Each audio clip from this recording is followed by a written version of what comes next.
नमस्ते दोस्तों, आप सबका एक बार फिर से स्वागत है आपके अपने YouTube चैनल सत्य सनातन में। नदीम और शबनम की ऑडियो क्लिप तो आप लोगों ने सुन ही ली होगी। नदीम किस प्रकार से शबनम के सामने मां बहन की गालियां देते हुए हिंदुओं की बहन बेटियों के साथ में दुष्कर्म करने की धमकी देता है। कहता है कि AK-47 अगर मेरे पास में होती तो मैं हिंदुओं को भून डालता। यही नहीं, हिंदुओं की आस्थाओं पर काफी अभद्र टिप्पणियां करता है, गालियां देता है। और जब वो राजस्थान के बीकानेर में पकड़ा जाता है तो उस समय पर सारे के सारे मुसलमान विक्टिम कार्ड अपने स्थान विशेष से निकाल करके उसको चाट कर साफ करते हुए सोशल मीडिया पर प्रकाशित करना शुरू कर देते हैं, जिसके बाद में सारे के सारे फैक्ट चेकर्स बाहर निकल आएंगे। सारे के सारे जितना भी रंडी रोना रोने वाले पत्तलकार है सब बाहर आ जाएंगे और वो कहेंगे कि नदीम एक मास्टर का बेटा था, शबनम अभी टिकटॉकर बनना चाहती थी, वो बाद में एक्टर बन जाती और वो भी अपना अंग प्रदर्शन कर युवाओं का मनोरंजन करती और उनको योगी और मोदी के द्वारा फैलाए हुए बेरोजगारी के जंजाल से बाहर निकालने उनका थोड़ा सा मनोरंजन करने का कार्य कर रही होती, देश हित में कार्य कर रही होती। लेकिन राजस्थान और आसाम की इस दुर्दांत पुलिस ने उस गरीब बेचारे लाचार मुसलमान को गिरफ्तार कर लिया है। ये विक्टिम कार्ड खेलने से पहले मैं आप लोगों को बता दूं कि किस प्रकार से रमजान के दौरान ये प्रोपेगेंडा पहले से ही चला दिया गया है कि भारत का मुसलमान किस प्रकार से प्रताड़ित है।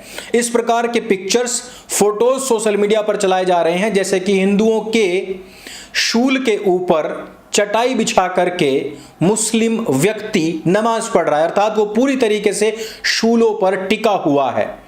हालांकि वो बात अलग है कि इसका रियल पिक्चर भी सामने आ गया है कि किस प्रकार से हिंदुओं की लाशों के ऊपर चटाई बिछा करके अब्दुल नमाज पढ़ रहा है।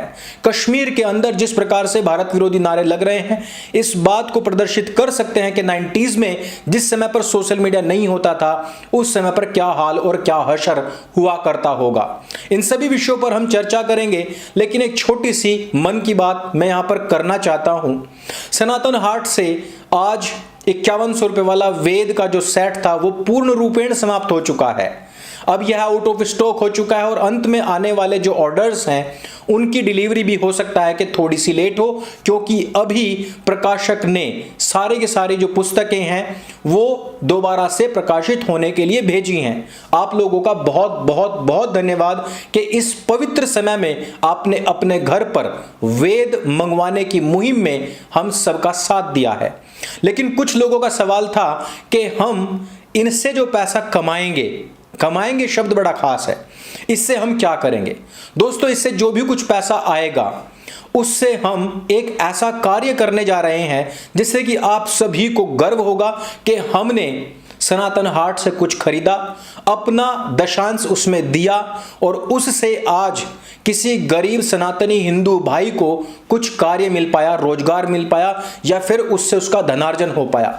एक ऐसा प्लेटफॉर्म जो पूरी तरीके से फ्री होगा, हिंदू भाइयों के लिए, बहनों के लिए पूरी तरीके से फ्री होगा। कुछ लोग पूछेंगे कि जिहादियों के लिए फिर क्या उसमें फीस रखी जाएगी? बिल्कुल भी नहीं। एक्चुअली वो जिहादियों से दूर रखने के लिए, जिहादियों से अलग एक ऐसा प्लेटफॉर्म जिस पर केवल और केवल सनातनी भाई बंधु ही आ सकेंगे। अगर आपको यह देखने के बाद स्वयं पर गर्व ना हुआ, सत्य सनातन की मुहिम पर गर्व ना हुआ, अपने द्वारा खरीदे हुए सामान पर यदि गर्व ना हुआ, तो मैं इस चैनल को बंद कर दूंगा। आपका दिया हुआ एक एक पैसा हिंदू भाइयों के हित में लगेगा। एक एक पैसा, इस बात का मैं वचन दे रहा हूं और यह पूरी तरीके से फ्री ऑफ कॉस्ट होगा। तो आप भी इस मुहिम में, इस गिलहरी प्रयास में हमारा सहयोग करें। सनातन हाट से जो भी कुछ आप ले रहे हैं उसका पूरा ब्यौरा हम रख रहे हैं और उसका पूरा खर्चा भारतवर्ष के प्रत्येक हिंदू भाई के लिए उसका खर्चा हम करेंगे। तो आज मैंने उन सभी लोगों का भी जवाब दिया जो लोग कहते हैं कि आप तो इतना पैसा यहां से कमा रहे हैं, उसका क्या करेंगे। एक एक पैसे का हिसाब दिया जाएगा और आपको बताया जाएगा कि किस प्रकार से 100 करोड़ हिंदुओं के लिए हम वह कार्य कर रहे हैं जिसके लिए अक्सर लोग जो छोटे छोटे कार्य भी करने होते हैं उसके लिए भी पहले लोग पैसा मांगना शुरू कर देते हैं कि भैया हमें पैसा दो तो हम आपके लिए कुछ करेंगे, फिर करके दिखाते हैं। हमने आपसे यह नहीं कहा कि आप फंड रेज करो, हमारे अकाउंट में पैसा डालो या ये करो या वो करो। हमने आपको एक हाथ शास्त्र दिया है और उसी में से ही जो भी कुछ बचेगा उसी से ही आपको आपके सुपुर्द वह कार्य करके देंगे जिसके लिए आपने हमसे यह सामान, यह पुस्तकें आदि खरीदी हैं।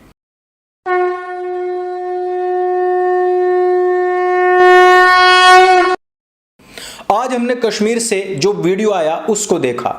हमने देखा कि किस प्रकार से जामा मस्जिद के अंदर नाराए तकबीर अल्लाहू अकबर के नारे लगे। हम क्या चाहते? आज़ादी के नारे लगे। आज़ादी किससे? भारतवर्ष से।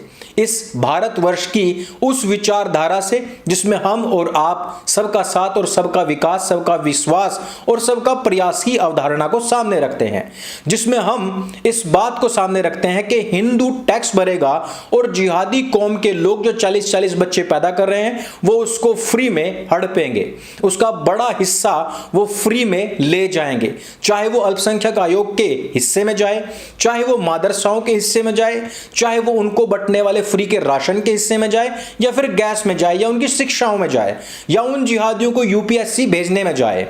हर जगह पर यही चल रहा है। लेकिन वो इस आजादी का करेगा क्या? अचार डालेगा? जी हां, उसको अपने मदरसा तक सीमित रहना है। उसको आपके फ्री के राशन, गैस, शिक्षा, यूपीएससी से कुछ नहीं लेना देना।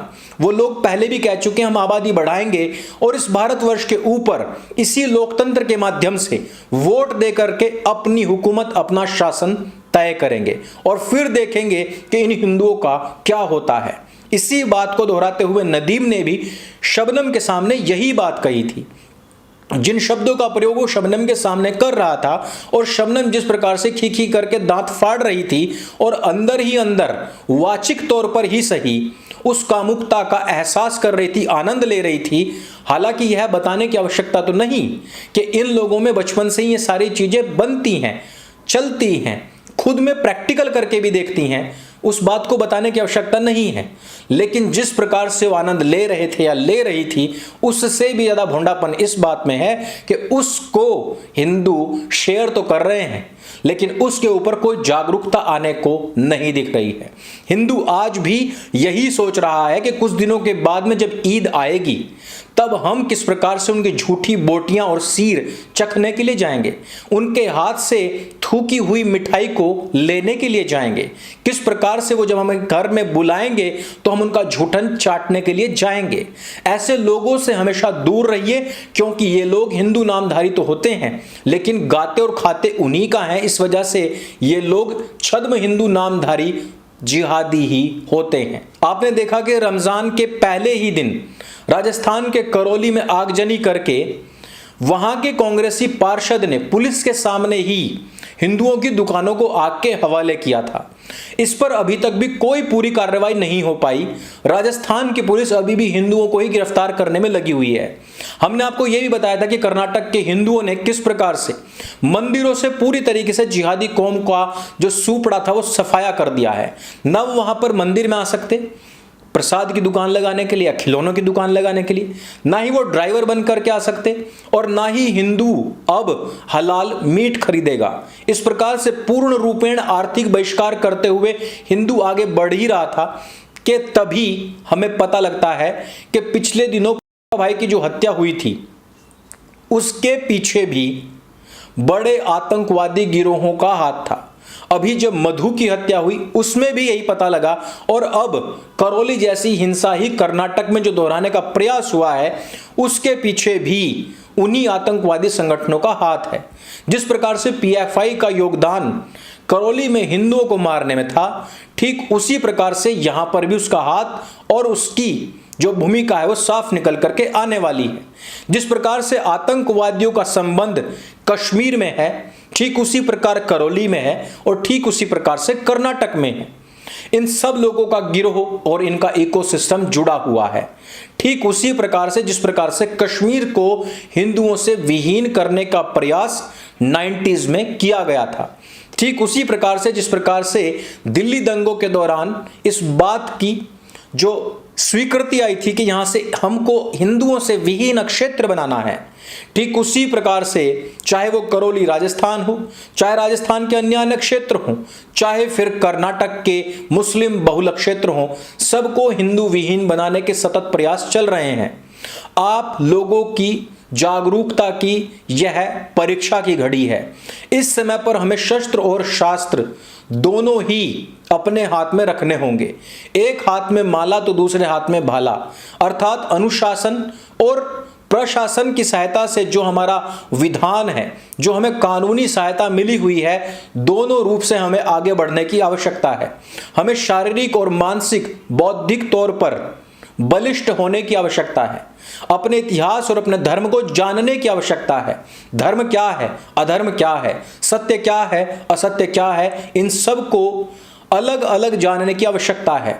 हम कई बार कहते हैं कि धर्म की जय हो, अधर्म का नाश हो, लेकिन अधर्म को जब तक हम नहीं पहचानेंगे, अधर्म का नाश हो नारा लगाने से अधर्म का नाश नहीं होगा। धर्म के जो विपरीत है, जो उसके बिल्कुल उलट है, वही अधर्म है और नाश नहीं होगा जब तक हम धर्म को पुष्ट नहीं करेंगे, जब तक हम अधर्म के विनाश के लिए कूच नहीं करेंगे। रावण का भी संहार नहीं होता, उसका भी वध नहीं होता यदि भगवान राम धर्म की स्थापना के लिए कूच करके सर्जिकल स्ट्राइक मारते हुए श्रीलंका में जाकर के अधर्मी रावण का वध ना करते।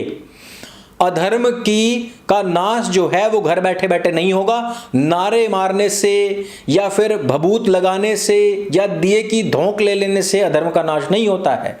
अधर्म का नाश करने के लिए एक हाथ में माला तो दूसरे में भाला, शस्त्र और शास्त्र दोनों का होना अत्यंत आवश्यक है। तो इस वीडियो में सिर्फ इतना ही।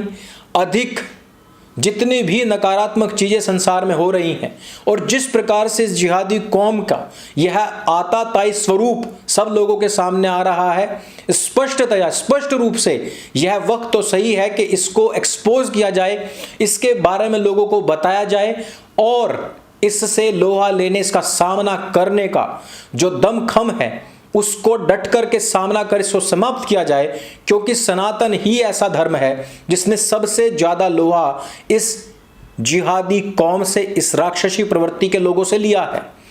साथ ही साथ हमें अपने धर्म से भी विमुख हुए लोगों को वापस लाना पड़ेगा। तो अगर ये वीडियो आपको अच्छी लगे, जानकारी से भरपूर लगे, तो इसको सबके साथ में शेयर अवश्य कीजिए। मेरे संग बोलिए सत्य सनातन वैदिक धर्म की जय। जय हिंद, वंदे मातरम।